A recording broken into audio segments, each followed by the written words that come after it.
It's the kind of beat to go.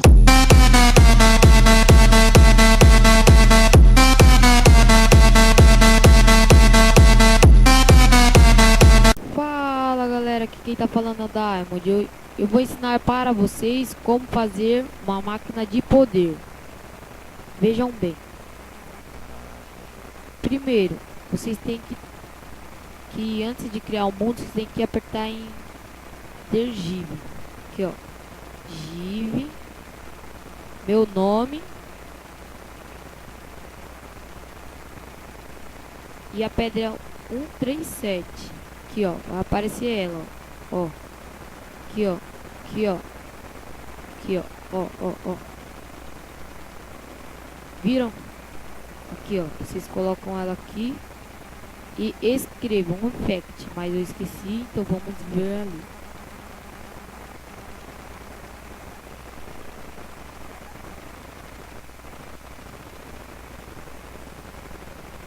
Aqui ó, effect. Pronto, vamos lá.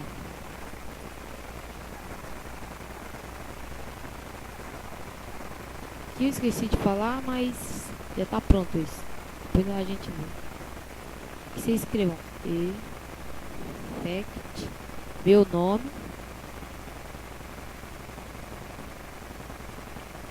Quando vocês foram colocar aqui, vocês colocam o seu nome.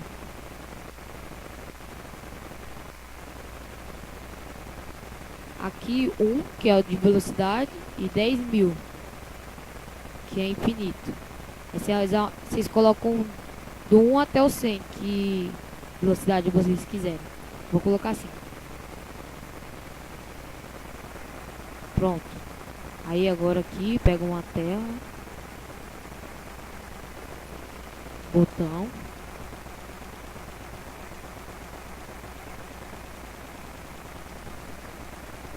E aperta. Viram, galera? Ó. Velocidade. Vamos quebrar aqui. Vou colocar o 2, que eu acho que é de super pulo. Vou colocar uns 15 aqui. Até. Botão.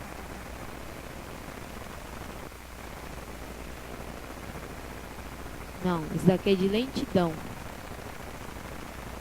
Ó, lentidão, galera.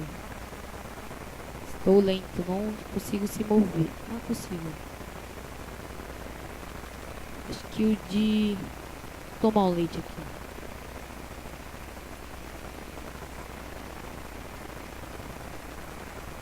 Acho que é 4.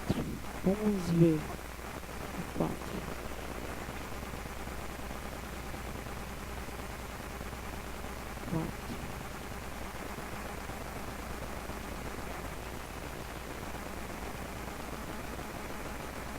Cansaço 4, galera.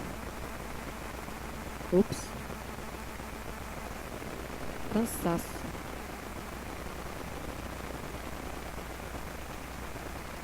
Então, valeu, galera, por mais um vídeo. Não se esqueça de se inscrever no canal. Valeu.